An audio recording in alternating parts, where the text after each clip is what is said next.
Hello student, structure of atom का ये video number 18 है। लास्ट वीडियो में हम बात कर रहे थे पॉली अपवर्जन नियम तक हमने पढ़ा था। पॉली अपवर्जन नियम में क्या कहा गया कि पॉली अपवर्जन का नियम कहता है कि किसी भी परमाणु में दो इलेक्ट्रॉनों की चारों क्वांटम संख्याओं का मान नहीं हो सकता। मतलब किसी परमाणु में किसी परमाणु के सबसेल या जो है ऑर्बिटल में जो इलेक्ट्रॉन है उनमें दो इलेक्ट्रॉनों की चारों क्वांटम संख्याओं का मान जो है इक्वल नहीं हो सकता।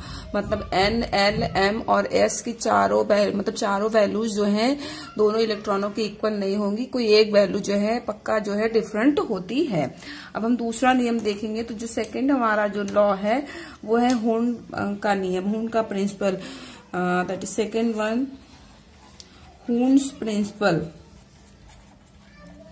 हुंड का सिद्धांत, या इसी को बोलते हैं Hund rules of multiple maximicity, या फिर इसी का क्या नाम है हुंड प्रिंसिपल, हुंड का सिद्धांत। तो देखिए हुंड का नियम क्या कहते हैं, हुंड ने अपने नियम में क्या कहा। हुंड ने अपने सिद्धांत में कहा कि किसी भी और जब हम किसी भी एटम का इलेक्ट्रॉनिक विन्यास करते हैं, फिर इलेक्ट्रॉनिक विन्यास करने के बाद यदि हम इलेक्ट्रॉनों को भरें किसी भी एटम में, जब ऑर्बिटल में इलेक्ट्रॉनों को भरा जाता है, जब ऑर्बिटल में इलेक्ट्रॉनों को भरते हैं तो ऑर्बिटल में इलेक्ट्रॉनों को भरते समय हमें इस बात का ध्यान रखना है कि जब तक सभी ऑर्बिटल में एक एक अयुग्मित इलेक्ट्रॉन उपस्थित नहीं होते तब तक इलेक्ट्रॉनों की पेयरिंग नहीं की जाती। मतलब तब तक इलेक्ट्रॉनों का युग्मन नहीं होता। हमने आपको पहले बताया कि एक ऑर्बिटल में अधिकतम 2 इलेक्ट्रॉन रह सकते हैं, लेकिन एक ऑर्बिटल में 2 इलेक्ट्रॉन ठीक है, बट एक ऑर्बिटल में पहला इलेक्ट्रॉन तो रख देंगे, लेकिन दूसरा इलेक्ट्रॉन तब रखेंगे जब बाकी सभी ऑर्बिटल में एक एक इलेक्ट्रॉन हो जाएं। जब सभी में एक एक इलेक्ट्रॉन हो जाएंगे तब हम इलेक्ट्रॉनों की पेयरिंग फिर से करते हैं। जैसे भी मैं एग्जांपल लूंगी तो आपको समझ में आ जाएगा। तो हुंड का नियम क्या कहता है कि the pairing of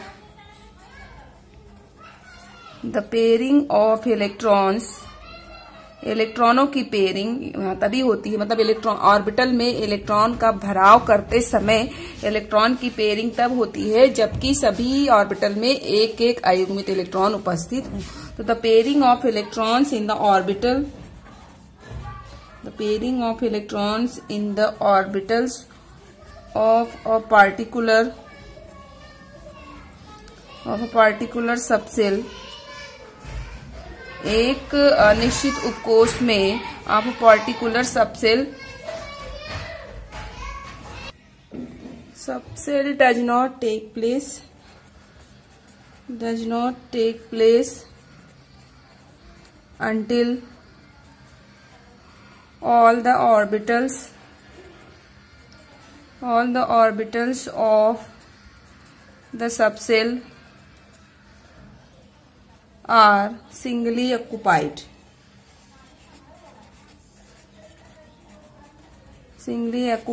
and the singly occupied, और जो एक एक जो इलेक्ट्रॉन होंगे सिंगली ऑक्युपाइड इलेक्ट्रॉन, मतलब एक ऑर्बिटल में जो एक इलेक्ट्रॉन भरे हुए हैं, सिंगली ऑक्युपाइड ऑर्बिटल्स इन इलेक्ट्रॉन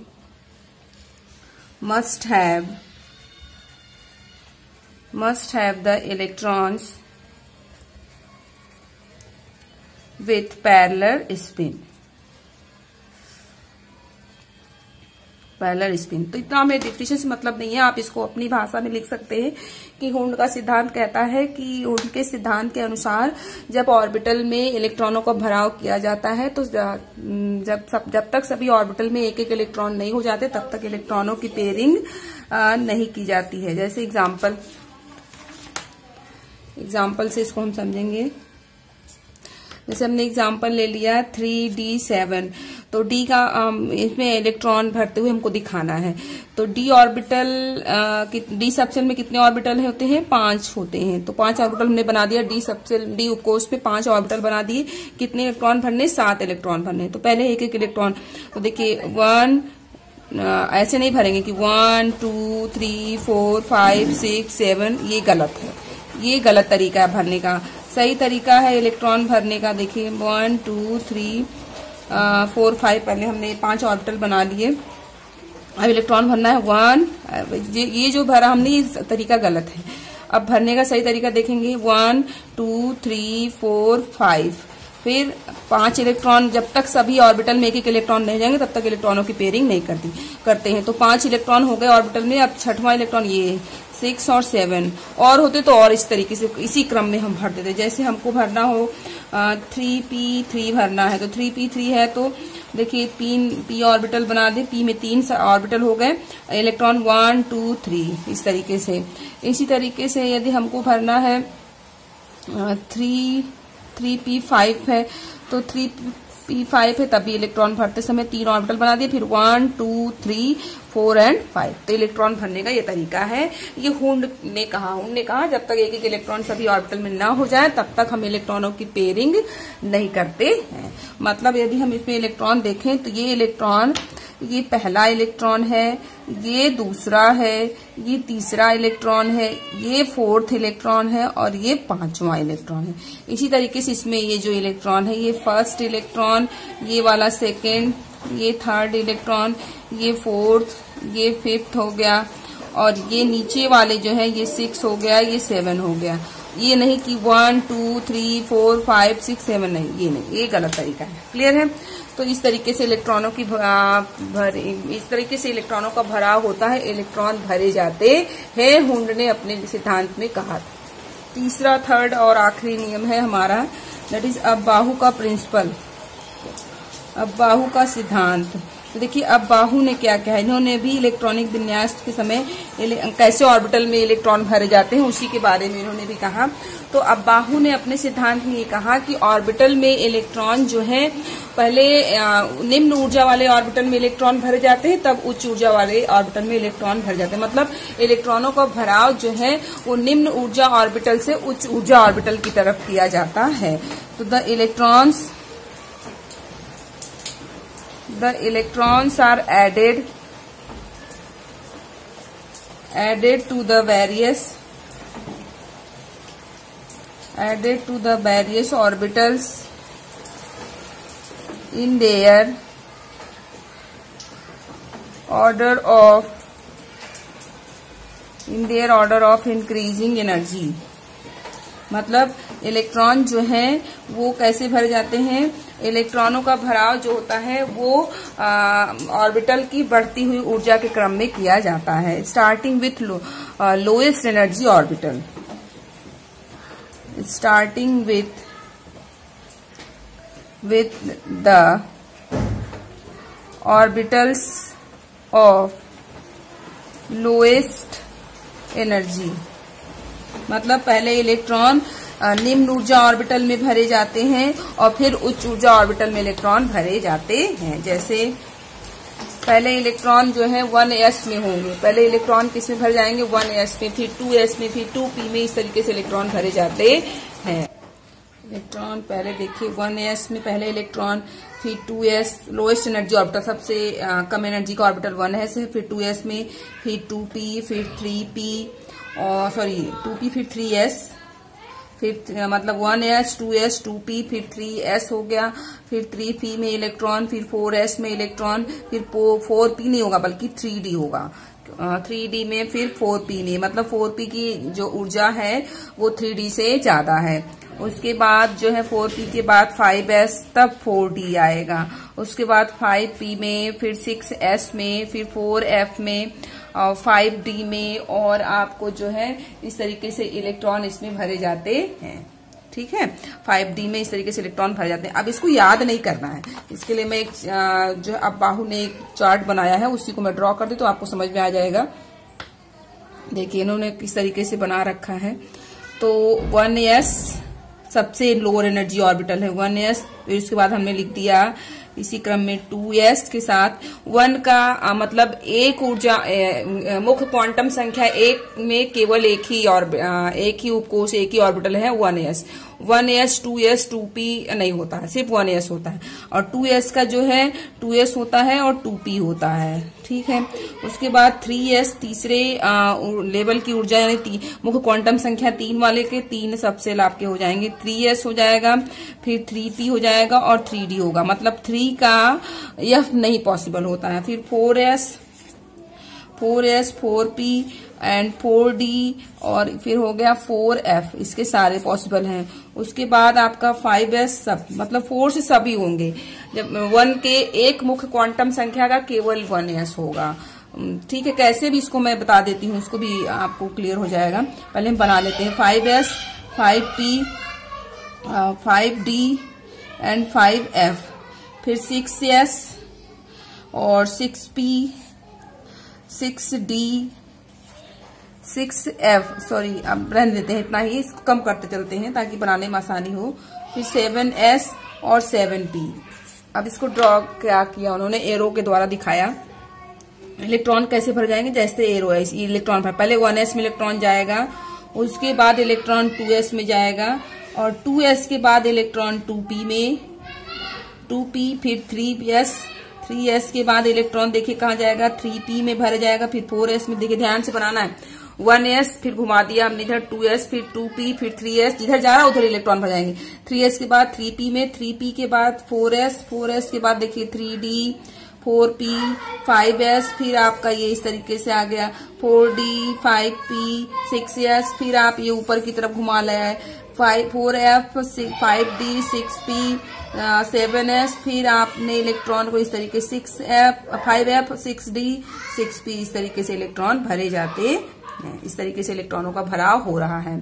ठीक है, तो पहले इलेक्ट्रॉन 1s में, फिर 2s में, फिर 2p में, फिर 3s हो गया, उसके बाद 3p हो गया, फिर 4s हो गया, 3d हो गया, फिर 4p हो गया, 5, मतलब इलेक्ट्रॉनिक विन्यास करते समय इसी क्रम में इलेक्ट्रॉन भरे जाते हैं। अब बाहु ने ऐसा कहा, तो अब बाहु देखिए तीनों नियम मिला करके या तीनों नियम को एक साथ लेते हुए इलेक्ट्रॉनिक विन्यास हम करना स्टार्ट करेंगे। तो तीनों नियम देखिए क्या कहता है, उल्टा, अब हम उल्टे तरीके से देखते हैं। पहले अब बाहु का सिद्धांत, अब बाहु का सिद्धांत ये कहता है कि पहले इलेक्ट्रॉनों का भराव निम्न ऊर्जा वाले लोअर एनर्जी ऑर्बिटल में इलेक्ट्रॉन भरे जाते हैं, फिर हायर एनर्जी ऑर्बिटल में इलेक्ट्रॉन भरे जाते हैं। हुंड का नियम कहता है कि जो है इलेक्ट्रॉन भरते, ऑर्बिटल में इलेक्ट्रॉन भरते समय जब तक इलेक्ट्रॉनों एक और सभी ऑर्बिटल में एक इलेक्ट्रॉन, एक अयुग्मित इलेक्ट्रॉन नहीं हो जाते, तब तक इलेक्ट्रॉनों की पेयरिंग नहीं की जाती, इलेक्ट्रॉनों का युग्मन नहीं होता है। पॉली का नियम कहता है कि किसी भी एटम में 2 इलेक्ट्रॉनों की चारों मुख्य क्वांटम संख्या का मान समान नहीं हो सकता। इसको आपको याद रखना है क्योंकि इसी पे इलेक्ट्रॉनिक विन्यास बेस्ड और एग्जाम में भी पूछे जाते हैं।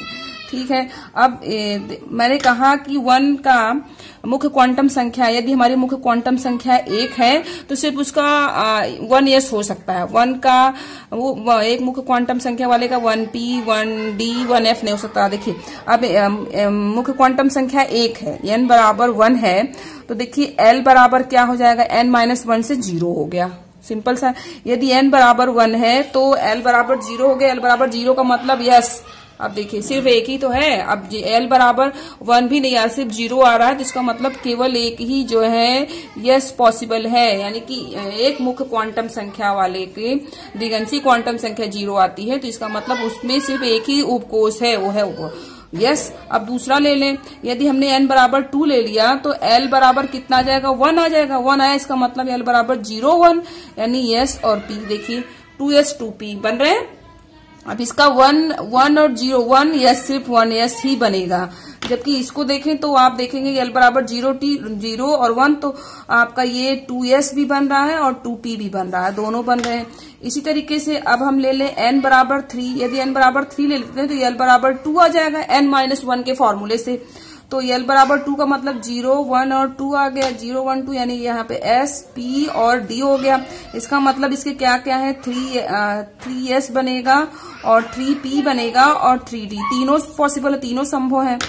और यदि हम चौथा लेते हैं दैट इज n बराबर 4, यदि हम n बराबर 4 ले लें तो देखिए n बराबर 4 का मतलब l बराबर 3 आ जाएगा। जब l बराबर 3 आया तो l बराबर 0 1 2 3, देखिए यही मुख्य क्वांटम संख्या में आपको थोड़ा सा कम समझ में आएगा। यहाँ देखिए ये शो कर रहा है, क्वांटम संख्याएं ये शो करती हैं कि किसी यदि मुख्य क्वांटम संख्या 1 है तो उसके कितने सबसेल हो सकते हैं।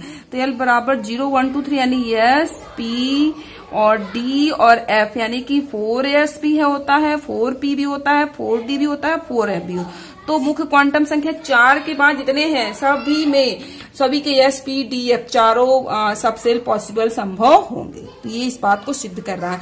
अब हम नेक्स्ट हमारा जो टॉपिक है वो है इलेक्ट्रॉनिक विन्यास, जो है तत्वों के इलेक्ट्रॉनिक विन्यास के बारे में डिस्कस करेंगे। नेक्स्ट हमारा टॉपिक है दैट इज इलेक्ट्रॉनिक विन्यास ऑफ एलिमेंट्स। तो एलिमेंट्स का इलेक्ट्रॉनिक विन्यास इसी के आधार पे।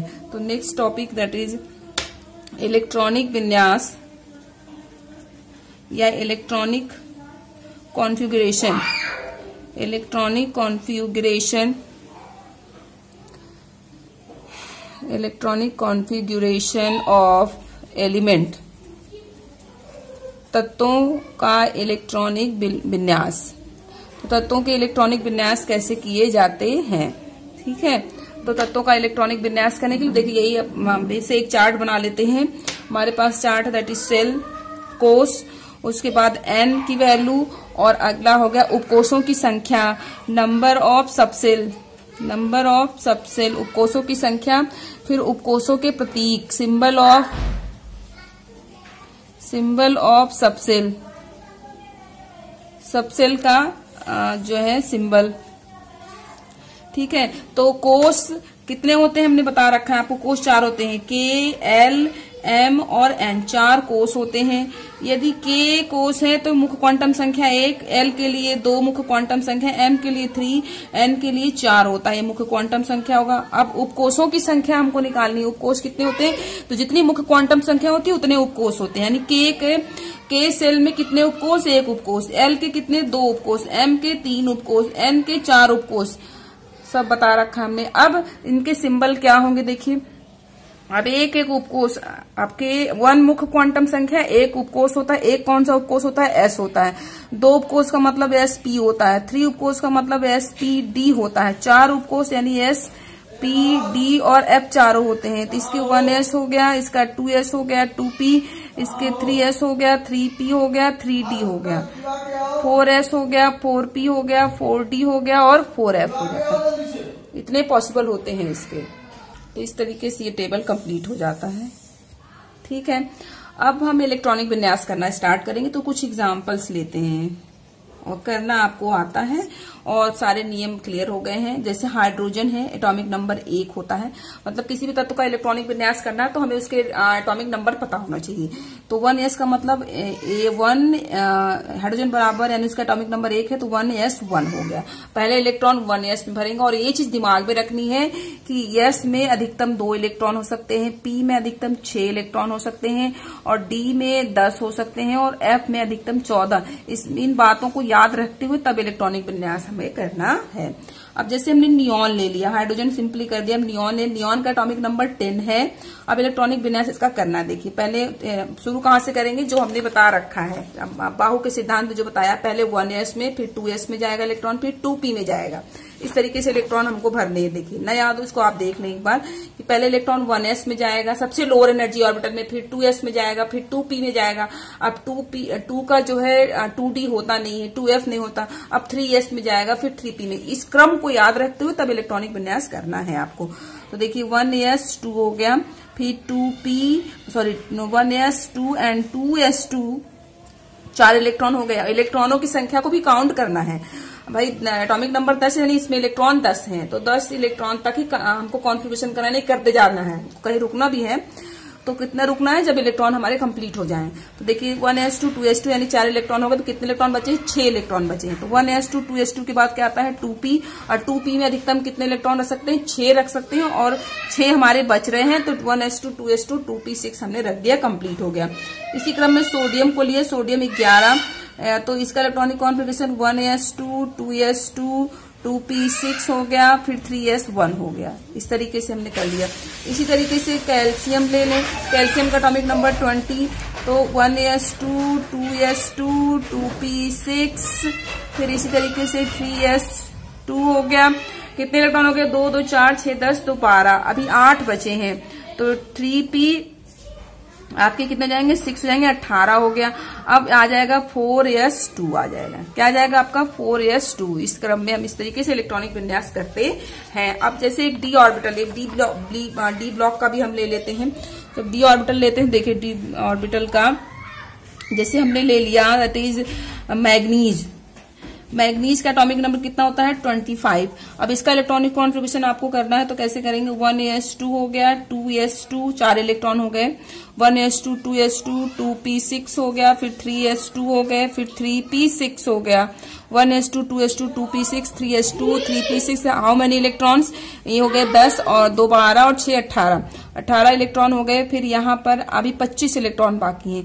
अब क्या हो जाएगा हमारा 4s2 और उसके बाद 3d5 हो गए 25 इलेक्ट्रॉन। देखिए 10 और ये 10 20 और ये 5 हो गए 25 इलेक्ट्रॉन्स आपके कंप्लीट। इस तरीके से इलेक्ट्रॉनिक विन्यास करते हैं। तो आई थिंक आप इलेक्ट्रॉनिक विन्यास कर लेंगे। अगला हमारा टॉपिक है कि आयनों में इलेक्ट्रॉनिक विन्यास कैसे करते हैं। तो electronic configuration of ions, electronic configuration, electronic configuration of cation and anion. Ions का केटायंस एंड एनायंस मतलब धन आयन और ऋण आयन में का इलेक्ट्रॉनिक कॉन्फ़िगरेशन हम कैसे करते हैं। यदि धन आयन है और ऋण आयन है तो इलेक्ट्रॉनिक कॉन्फ़िगरेशन कैसे करेंगे। तो सिंपल सा है धन आयन और ऋण आयनों का इलेक्ट्रॉनिक कॉन्फ़िगरेशन करना किस तरीके से वो हम देखेंगे। जैसे हमारा कैल्शियम ले लिया तो कैल्शियम का इलेक्ट्रॉनिक कॉन्फ़िगरेशन क्या हो गया, 1s2 20 एटॉमिक नंबर है इसका कैल्शियम का, 1s2 2s2 2p6 फिर 3s2 3p6 4s2 कितने इलेक्ट्रॉन हो गए, 2 2 4 6 10 और ये 10 20 हो गए, 20 इलेक्ट्रॉन हो गए।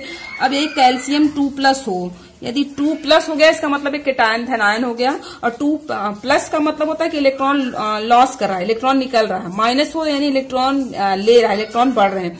जब प्लस का चार्ज होता है इलेक्ट्रॉन निकल रहा है, इलेक्ट्रॉन कम हो रहा है। जब माइनस का चार्ज हो एनायन हो तो इसका मतलब ये कि वो इलेक्ट्रॉन ग्रहण कर रहा है।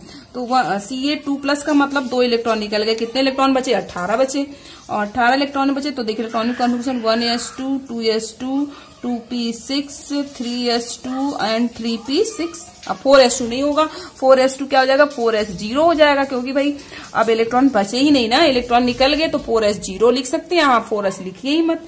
इस तरीके से हम जैसे ले लिया हमने, नेक्स्ट हमारा है जैसे हमने ले लिया मैग्नीज या आयरन ले लेते हैं। आयरन लिया, आयरन का एटॉमिक नंबर 26 होता है। इलेक्ट्रॉनिक कॉन्फ़िगरेशन करिए इसका 1s2 2s2 2p6 3s2 and 3p6 फिर 4s2 एंड 3d6 हो गए। 26 एटॉमिक नंबर, 26 इलेक्ट्रॉन हो गए, इस पे हमने भर लिया।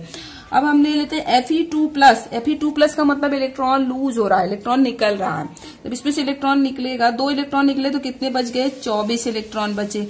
तो क्या हो जाएगा 1s2 2s2 2p6 सब ऐसे ही रहेंगे, आगे के सब रहेंगे। इलेक्ट्रॉन पीछे से निकाले जाते हैं, आगे से नहीं निकलते। इलेक्ट्रॉन आउटर मोस्ट ऑर्बिटल बाहरी कोष से, संयोजी कोष से इलेक्ट्रॉन निकलते हैं। 3s2 3p6 हो गया। अब देखिए अब 3d6 से इलेक्ट्रॉन नहीं निकलेगा, इलेक्ट्रॉन 4s से निकलता है। भरते समय इलेक्ट्रॉन पहले 4s में भरते हैं और निकालते इलेक्ट्रॉन 4s से ही निकलता है। तो क्या हो जाएगा यहाँ पर 4s0 हो जाएगा, 4s यहाँ पर 0 हो जाएगा क्योंकि 2 इलेक्ट्रॉन निकले और 3d6। तो क्या हो गया 3p6 के बाद ये 4s0 एंड 3d6 हो गया। क्लियर। तो भरते समय ऐसा, अब आप कहेंगे कि 3d6 से इलेक्ट्रॉन क्यों नहीं निकला, क्यों नहीं निकालते हैं, क्यों 4s से निकालते हैं, क्योंकि 4s में इलेक्ट्रॉन पहले भर रहे हैं और इलेक्ट्रॉन निकालते समय 4s से पहले इलेक्ट्रॉन निकाले जाते हैं। 3d से इलेक्ट्रॉन नहीं निकाले जाते हैं क्योंकि 3d में 5 ऑर्बिटल हैं और वहां से इलेक्ट्रॉन निकालना आसान नहीं होता है। ठीक है, इसी तरीके से हम इलेक्ट्रॉन निकालते हैं। केटायन और एनायन में इलेक्ट्रॉनिक कॉन्फ़िगरेशन इसी तरीके से किया जाता है।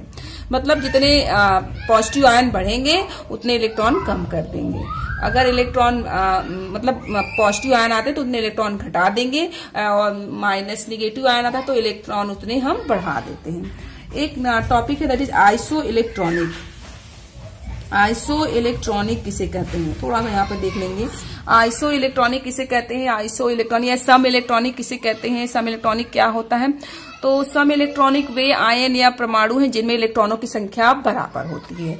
मतलब ये कि दोज आयन्स और atom which have same number of electron. तो सिंपली आप इसको डिफाइन कर सकते हैं कि एटम और आयन, एटम्स और ion which have same number of same number of electron. जैसे हमने आइसो न्यूट्रॉनिक पढ़ा, मतलब समस्थानिक पढ़ा था, और समभारिक और सम न्यूट्रॉनिक। सम न्यूट्रॉनिक कहा था जिसमें न्यूट्रॉन की संख्या समान होती है, समभारी जहां पे परमाणु भार समान होता है, सम स्थानिक जहां पर परमाणु क्रमांक समान होता है। उस तरीके से सम इलेक्ट्रॉनिक जहां पे इलेक्ट्रॉनों की वे आयन या परमाणु एटम, मतलब वे आयन या जो है परमाणु जिनमें इलेक्ट्रॉनों की संख्या बराबर होती है, उसे हम सम इलेक्ट्रॉनिक या आइसो इलेक्ट्रॉनिक कहते हैं। जैसे एग्जाम्पल हमने लिया Na+ Mg2+ F- O2- N neon.